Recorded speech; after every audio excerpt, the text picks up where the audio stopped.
Hai Sobat Bawaslu, kali ini kita kembali lagi di Form Up Podcast Bawaslu Kabupaten Malang. Dan di pagi yang cerah ini, kita sudah bersama narasumber yang cantik luar biasa bersama dengan Kak Denis Kirana. Oke, halo Kak Nabila. Ya Kak, bagaimana kabarnya? Puji syukur kabarnya hari ini baik, sehat, terus gak sabar buat ngobrol sih. Wah, Masya Allah. Nah, cuacanya lagi cerah. Yep. Kali ini kita juga akan berbincang-bincang terkait dengan isu-isu yang menarik. Kira-kira apa sih yang akan kita bahas? Nah, kali ini kita akan bahas tentang komunikasi publik. Karena Kak Denis ini merupakan salah satu communication strategist di Dako Brand ya. Betul. Atau mungkin lebih lengkapnya lagi mungkin bisa dijelaskan siapa sih Kak Denis itu dan bagaimana background dari seorang Kak Denis Kirana ini. Oke, thank you Kak Nabila. Jadi salam kenal, saya Denis Kirana, saya adalah praktisi komunikasi, communication strategist dan juga co-founder dari Dako Brand and Communication. Nah, untuk Dako Brand and Communication sendiri ini adalah perusahaan yang berfokus pada strategi digital marketing dan juga strategi komunikasi. Jadi ada beberapa layanan nih Kak Nabila dan teman-teman. Kami berfokus untuk memberikan training seputaran komunikasi dan digital marketing. Kemudian kami juga membantu untuk pembuatan profiling seperti website dan lain sebagainya. Seperti itu. Nah, kalau untuk saya sendiri pengalaman di bidang komunikasi ini cukup lama. Jadi saya juga lulusan komunikasi di tahun 2012 di salah satu kampus negeri di Malang. Kemudian saya sepanjang kuliah itu juga sempat bekerja sebagai seorang penyiar radio dan juga produser radio di salah satu tempat di Malang juga. Dan akhirnya setelah lulus kuliah saya diminta untuk masuk di protokoler Bupati Malang. Luar biasa. Sampai di tahun 2016 awal, sampai akhirnya saya memutuskan untuk resign dan akhirnya masuk di Dako Brand and Communication ini. Jadi berkolaborasi dengan partner saya sebelumnya. Begitu. Wah, luar biasa pengalamannya. Berkiprah di bidang komunikasi sudah sangat tinggi ya jam terbangnya. Nah, berbicara terkait komunikasi publik Mbak, sebelumnya saya juga sempat mengulik nih teman-teman. Kalau Mbak Denis ini merupakan salah satu dari Joko Roro dan juga Raki Jatim nih ternyata. Betul. Nah, bagaimana kira-kira Mbak pengalaman yang Mbak Denis dapatkan ketika menjadi Raka-Raki dan juga Joko Roro untuk merubah cara pandang Mbak terkait kepemiluan gitu kalau misalkan itu.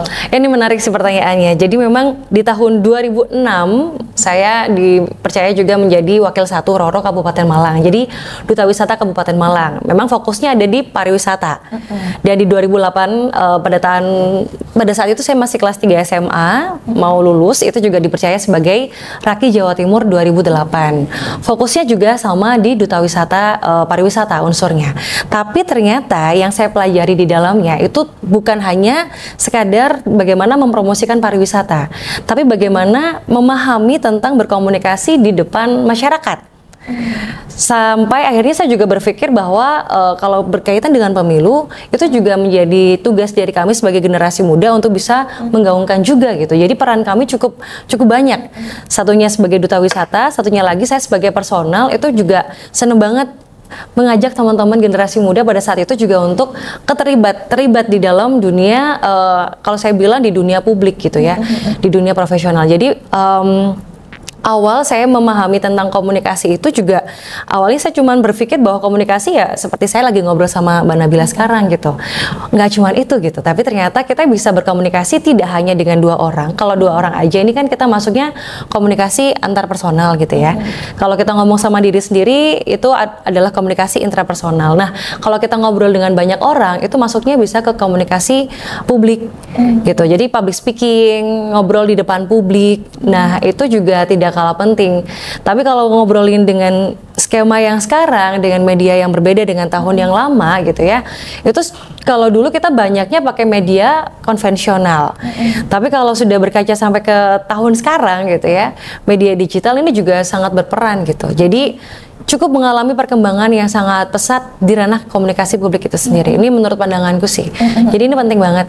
Mbak Nabila. Iya, berbicara terkait apa ya, communication skill ya, Iya, jadinya. betul, Nah, sebetulnya betul. kita sebagai lembaga ini Mbak, itu tuh sedikit banyak memiliki kesusahan juga terkait itu, karena kan dengan segala keterbatasan kami di instansi pemerintah, kita juga harus memiliki ini ya, kewajiban mengedukasi teman-teman nih, mengedukasi masyarakat Kabupaten Malang tentang pentingnya pengawasan. Nah, kira-kira menurut Mbak Danis itu apa sih yang harus kita yang harus kita terapkan gitu untuk di era seperti ini? Benar-benar, ini saya mungkin sedikit mengacu pada kalau misalnya saya sendiri menjadi masyarakat awam. Jujur, orang-orang mungkin lebih banyak memahami KPU misalnya, tapi belum tahu Bawaslu itu juga memiliki peranan yang sangat penting juga gitu. Nah, di sini yang kalau menurut saya yang tidak kalah penting adalah bagaimana cara yang dilakukan, apalagi setelah ini yang akan memilih gitu ya, yang akan menjadi pemilih, yang akan mungkin di situ berperan penting di dalam masyarakat ataupun di pemerintahan, itu adalah generasi-generasi yang dulunya masih kecil. Di tahun-tahun kalau misalnya saya tanya 2008 kelas berapa, ternyata masih kelas 5 SD. Nah, sekarang mungkin udah gede gitu ya, sudah harus memutuskan sesuatu, termasuk bagaimana punya peran penting ke masyarakat atau negara gitu. Nah, berarti di sini peran dari masyarakat, khususnya ini anak-anak muda, itu juga perlu untuk dilibatkan. Cara untuk dilibatkan berarti nanti Bawaslu juga bisa mengajak dalam format yang lebih asik. Karena kalau dikasih yang sedikit formal, mereka sudah cukup capek gitu dengan hal-hal formal. Berarti kalau menurut saya pribadi, bukan tentang medianya saja yang harus diutak-atik, tapi cara pengemasannya. Ini mungkin aku sedikit cerita nih Mbak Nabila dan teman-teman sekalian, bahwa di komunikasi ini itu punya banyak sekali aspek. Jadi nggak cuman orang yang berperan untuk mengkomunikasikan informasi aja, tapi ada pesan yang mau disampaikan. Nah, itu namanya adalah key message atau pesan kunci yang memang itu akan digaungkan. Kalau kita ngobrolin Bawaslu, tugas utama Bawaslu kan di sini menjadi badan pengawasan ya. Jadi pengawasan untuk pemilihan umum, di mana di situ peranannya juga sangat penting. Nah, itu nanti message itu atau message atau key message itu penting banget untuk bisa dipahami sama anak-anak muda. Nah, bagaimana caranya mereka memahami itu? Biasanya harus dikemas nih. Misalnya konten-konten yang sekarang lagi rame itu nggak cuman yang sekadar formalitas aja, tapi misalnya kita kasih yang sedikit ada memesnya, ada sedikit yang lucu-lucu atau dikemas dengan asik. Misalnya kita pakai kemasan lagi ngobrol di warung kopi nih, terus ngobrol-ngobrol, Bawaslu ini apa ya? Terus dijelasin sama temannya, tapi sambil ngopi. Itu sangat bisa untuk ngena misalnya ke teman-teman anak muda yang senang nongkrong. Atau misalnya dikemas yang lain nih, contoh dibuat aja sedikit parodi, tapi tidak menghilangkan pesan dari yang mau disampaikan sama Bawaslu. Pengemasan awalnya adalah parodi, tapi message terakhir adalah Badan Pengawasan Pemilu bla bla bla bla bla. Itu orang kan nggak perlu harus dikasih tahu di awal sampai akhir, cukup di awal aja atau di akhir aja. Karena kan kadang orang lebih senang itu ketika hal pertamanya itu udah menarik, maka dia akan nonton sampai terakhir gitu. Jadi kalau saya boleh merangkum sedikit nih, yang perlu untuk akhirnya dilakukan adalah harus tahu nih pesannya apa, terus cara ngemasnya kayak gimana gitu. Itu juga termasuk komunikasi publik sih. Berarti lebih ke pengembangan media sosial kita ya? Ya, akhirnya ke media sosial ya, media yang sering dipakai sama teman-teman yang lain kan? Iya, karena kalau misal kita berbicara untuk face to face atau langsung sosialisasi di pemerintahan yang saat ini kita sedang efisiensi, itu sangat sulit Mbak. Iya, bener banget sih. Jadi larinya kita akan melalui media kayak gitu. Tapi terkadang Mbak, followers kita itu banyak nih, katakanlah followers kita itu ada sekian ribu, katakanlah 3.000. Akan tetapi setiap postingan kami itu mungkin like-nya hanya cuma 20, 15 segala macam. Jadi engagement kami itu masih kurang gitu Mbak. Nah, kira-kira itu seperti apa ya? Oke, ini menarik banget. Jadi sebenarnya kadang kita kalau melihat, wah followersnya udah banyak nih, udah ribuan nih, harapannya interaksinya juga besar gitu. Tapi lagi-lagi kita harus tahu nih latar belakang dari teman-teman followers kita ini, mereka itu pertama siapa, kedua kebutuhannya apa. Kalau misalnya bisa dikemas dengan sangat lebih asik, barangkali yang datang atau yang follow juga lebih banyak nih anak-anak mudanya. Atau yang bisa dilakukan sekarang, kita bisa yang namanya collaboration dengan influencer. Jadi saya itu sempat menemukan ada 5 jenis konten. Awal ada konten edukasi, konten social proof. Social proof itu kayak testimoni dan lain-lain. Ada konten about us, jadi tentang Bawaslu bisa dibahas lah di situ. Ada lagi konten-konten yang lain gitu. Nah, saya nemu lagi ada 4, Mbak. Yang pertama ada user generated content. Jadi konten yang berasal dari audiens, entah itu pertanyaan, entah itu DM, itu dijadiin konten. Oh ya. Nah, terus ada lagi konten-konten yang lain, behind the scene. Kayak misalnya sekarang ini kita lagi ngobrol. Boleh loh kayak ada video di belakang untuk ngasih tahu bahwa kita tuh lagi sosialisasi nih. Di tengah-tengah efisiensi, tapi kita lagi gencar nih sosialisasi. Malah justru konten itu kalau menurut aku itu justru lebih dapat. Kenapa? Karena mereka akhirnya punya rasa yang sama kayak, wah ini semuanya lagi sama-sama ngerasain efisiensi tapi tetap berjuang untuk bisa masuk nih gitu. Dan itu bagus banget. Ada lagi satu konten lagi yaitu influencer tadi, kolaborasi dengan influencer. Jadi influencer yang mana yang mau kita kasih untuk kesempatan biar sama-sama sharing, itu juga harus kita pilih. Jadi bukan berarti influencer make up misalnya atau beauty influencer atau mungkin yang suka kuliner kita ajak, enggak. Tapi influencer yang mana? Contoh, ada nih beberapa teman-teman aku yang memang fokusnya di bergerak di bidang perpolitikan. Jadi dia membahas tentang fokus ke negara, bagaimana sih kita peran anak muda gitu. Nah itu juga bisa diajak dan dilibatkan. Kalau misalnya nasional udah nih, jangan lupa yang lokal. Influencer lokal ini juga nggak kalah penting untuk diajak loh. Bahkan teman-teman yang kita anggap ini kayaknya cuma lucu-lucuan, itu malah justru bisa loh diajak.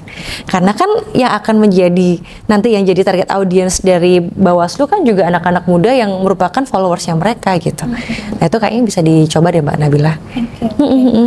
Mungkin nanti bisa kita diskusikan lagi. Betul, bisa diskusi lagi sih, menarik banget. Nah kalau, tapi ini Mbak, maksudnya kan sekarang ini rata-rata ya teman-teman followers kita itu kan berkaitan dengan Gen Z nih. Ya, Gen Z, teman-teman Gen Z.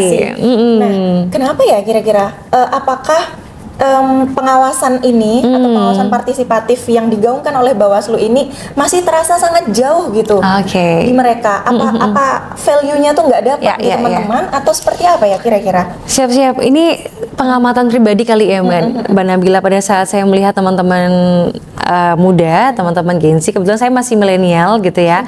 Nah Gen Z ini kebanyakan juga dari tim saya, kemudian teman-teman di Paguyuban itu juga teman-teman banyak yang Gen Z. Ternyata teman-teman ini akan follow sesuatu atau mengikuti suatu konten gitu ya, itu adalah konten yang harus relate sama mereka. Meskipun misalnya peran dari Bawaslu masih lama nih, misalnya masih menunggu pada saat nanti proses pemilu berlangsung gitu ya, tapi sebenarnya Bawaslu boleh loh meningkatkan atau menaikkan konten-konten yang berkaitan dengan bagaimana peran misalnya menjaga negara. Cara untuk menjaga negara kita mulai dari anak-anak muda. Gimana caranya melek informasi, tidak terikat dengan hoax. Misalnya pun itu masih belum menjadi konteks dari Bawaslu, tapi kita bisa mengkait-kaitkan tuh. Jadi nggak harus konten itu plek ketiplek sesuai dengan apa yang mau Bawaslu kasih tahu, tapi kita bisa mengantarkan ke arah sana. Menjelang pemilu biasanya yang terjadi, ini kalau saya amati, itu banyak loh misalnya hoax yang bermunculan. Jadi Bawaslu boleh loh ngajakin anak-anak muda untuk lebih familiar dengan istilah-istilah di dalam pemerintahan, di dalam dunia pemilu itu mulai jauh-jauh hari. Nah itu kayaknya bisa. Terus kayak diajak terlibat, contoh ngajakin mereka bikin video campaign yang paling singkat. Atau video-video yang yang pengemasannya juga lebih ringkas, itu bisa banget tuh kayaknya dilibatkan. Terus yang mau diajak kalau saran saya itu nggak cuma anak-anak yang sudah kerja Mbak Nabila, tapi teman-teman SMA, SMK kelas 3 yang udah usia 17 kan tahun depan, bahkan berapa tahun nih dari sekarang? 3 tahun, 4 tahun dari sekarang kan pasti mereka juga akan terlibat di dalam situ gitu ya. Nah, maka kita ajak mereka untuk menjadi pengawas pemerintahan, pengawas pemilihan umum. Karena yang mau diangkat lagi sebenarnya kalau saya lihat anak-anak muda itu juga udah mulai sedikit apatis dengan pemerintahan. Jadi ajakannya adalah kalau misalnya kita mau mengubah Indonesia menjadi lebih baik, yaitu dimulai dari kamu teman-teman muda gitu. ajakannya di situ. Ini menurut aku ya, karena ketika mereka sudah mulai dilibatkan, ketika mereka mulai diajak, itu akan membuat mereka ngerasa bahwa aku adalah bagian dari situ, teman-temanku juga, FOMO-nya akhirnya naik, gitu ya. Ingin dilibatkan itu naik, dan akhirnya bisa jadi movement baru. Gitu. Itu yang kalau misalnya sekarang aku lakukan di unsur pariwisata, aku lakukan di unsur kreatif, melibatkan gitu. Nah, nggak salah nanti Bawaslu juga bisa melibatkan teman-teman muda untuk hal itu juga. Itu kayaknya bakal keren banget, bakal butuh banget gitu. Keren banget sih untuk apa ya, menggait teman-teman muda nih. Mbak Deni sendiri kan saat ini kan sebagai apa ya, bisa saya katakanlah sebagai influencer nih Mbak. Kira-kira pesan apa nih terakhir ya yang bisa disampaikan ke teman-teman muda untuk melek ke pengawasan gitu, atau untuk melek terkait dunia politik lah. Oke, teman-teman muda, dunia politik ini menurut aku bukan dunia yang harus dihindari, malah justru perlu kita masuki, kita terlibat di dalamnya. Kenapa? Karena di dunia bisnis pun juga masih ada kaitannya loh dengan perpolitikan. Di dunia profesional masih ada kaitannya loh dengan dunia perpolitikan gitu. Maka teman-teman muda, saya juga mengajak teman-teman untuk ikut terlibat, untuk menjadi bagian dari pengawasan dunia politik yang ada di Indonesia. Karena kalau misalnya bukan kita, itu siapa lagi? Itu yang pertama. Yang kedua, kalau tidak lagi melibatkan teman-teman dengan pemikiran-pemikiran yang keren itu gitu ya, dengan yang aktif, kemudian kreatif, bahkan yang juga lebih kritis, itu siapa lagi gitu. Karena lagi-lagi Indonesia kedepannya itu juga butuh teman-teman loh gitu. Apalagi kita menghadapi Indonesia di bonus demografi di tahun 2045 nanti.